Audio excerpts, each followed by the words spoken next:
When people first hear the title of my book is Green Beans and Ice Cream, their first response is usually, huh? That doesn't sound like it goes together at all.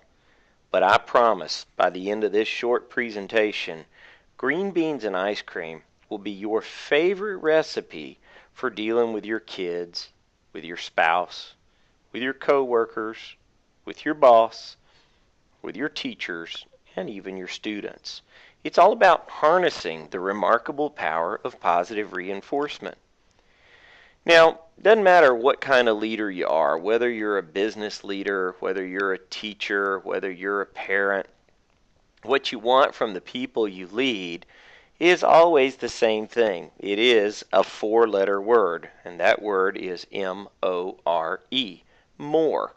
We want more sales, more safety, more quality, more innovation and bright ideas, more customer and patient satisfaction, more production, more performance, better grades, cleaner rooms. Yep, we want more. And if you want more, that means you got to get people to change their behavior. It really is all about behavior change. Now, over the last 10 years, we've heard an awful lot from Towers, Watson, and Gallup about the importance of employee engagement. And yeah, employee engagement is a pretty big deal. I mean, we know the research says that the more engagement you have, the better your safety, quality, production, performance is going to be. And when you have a company or a group that performs well, then all of a sudden, guess what? Your customers are really satisfied and happy. And if you have happy and satisfied customers, that's going to drive, guess what? Profitability.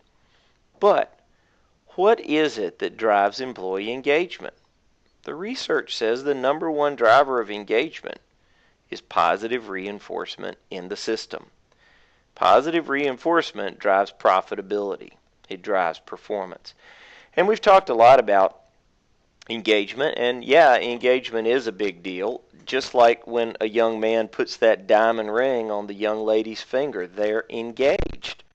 But I would argue that that's not as important a moment as the moment when the two of them look in each other's eyes and they say, I do, and they commit to a long-term relationship. So is there a level of performance beyond engagement? I think so, and I think it's all about commitment. As we work to move people beyond just engagement and down this path towards commitment, we realize that there are really only three kinds of people that come to work with us every day in our schools and our workplaces. You have the non-compliant people. Hey, I will not do your safety and quality stuff. I will not do that extra credit homework assignment. Then you have the compliant. I'll do it if I have to, if you make me do it. And last but not least, you got the one we can't seem to find enough of, the committed. These are the ones who say, I want to do it. I'll do it whether you're watching me or not.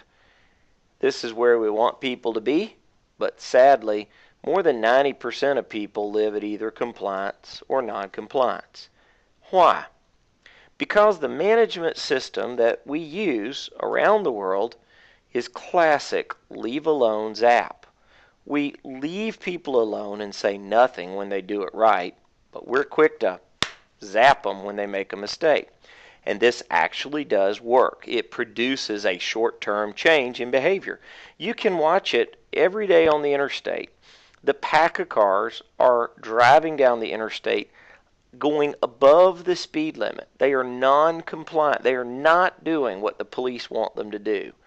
And all of a sudden, the moment they see the policeman point the radar gun in their direction, to avoid the zap, they hit the brakes and they become compliant. They do whatever they have to do to avoid getting the zap of the ticket. Does this play out in the real world? Do we ever see this happen? Sure, we see it all the time. Hey, I'm non-compliant. I'm not doing what I'm supposed to do. Here comes the supervisor. Okay, I'm doing it. I'm doing it. Here comes the teacher. Okay, I'm doing it. I'm doing it. Oh, they're gone. Oh, I'm not doing it. I'm not doing it. I'm not doing it. Oh, they're back. I'm doing it. So what we see is there's a yo-yo effect of leave alone zap. You don't get people moving to that highest level of performance. If you want to get commitment, getting people to do it because they want to do it, it takes something more than leave alone zap. You can't leave alone zap people into commitment. If you could, the police would have eradicated speeding years ago. Think about it.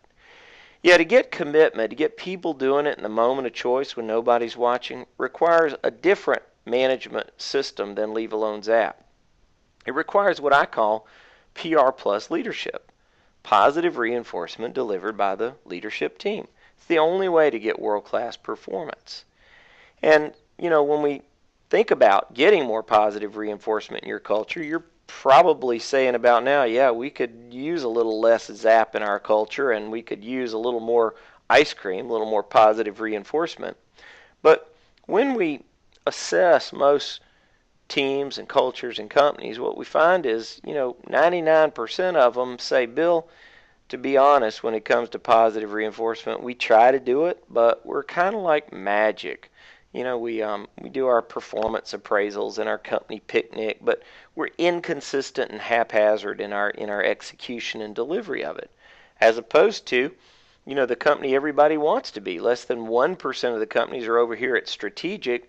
They're delivering positive reinforcement and feedback every single day for the precise behaviors and sub-results in quality, safety, and production and school performance that they want to see. So how do we shift a culture from being magic to being strategic?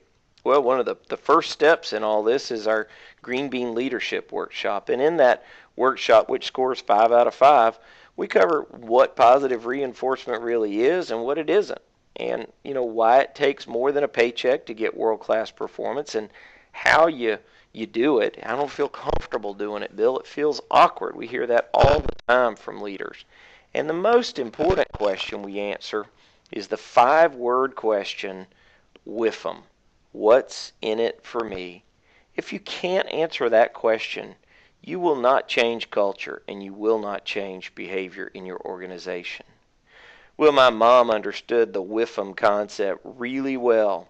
She said, son, if you eat your green beans, you can have some ice cream. And it worked. I'm eating green beans to this day. I've been around the world handing out green bean pens and ice cream pens. Wrote a book about green beans and ice cream. What did Mom do? Well, the first thing she did was pinpoint and communicate the behavior she wanted. Eat green beans. And when I did it, I got a smile from Mom, a pat on the back, and a big bowl of ice cream. And hello, I got all those reinforcers immediately, not at the end of the year in my annual kid performance appraisal where I'd have to wait to see if I was going to get 1, 2, or 3 licks of ice cream.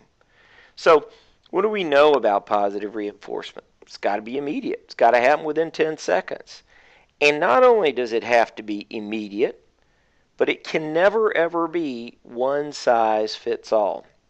Now, one size fits all is the approach that a lot of companies use for positive reinforcement. Google got in a lot of trouble. They gave everybody a 10% pay raise across the board. Probably not a good idea. Here's why.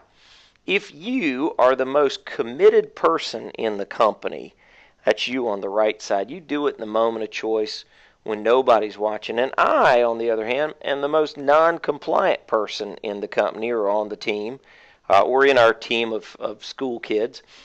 And I'm breaking rules, taking shortcuts. I'm a slacker. And we both know that about each other.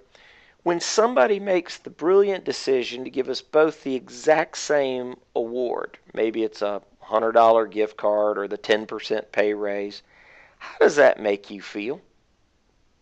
Not very good. How does it make me feel? Pretty darn good. I got the same thing you got, and I didn't have to work nearly so hard. And pretty soon, because we've punished your commitment, you wind up eroding commitment away, and you become compliant, along with a good number of your fellow workers around the world. So one size really does not fit all. Got to reinforce people for what they do that makes a difference on a day in, day out basis. Would you like to unleash the remarkable power of positive reinforcement with your team? Well, stop by my website at greenbeanbook.com today. Thanks for your time.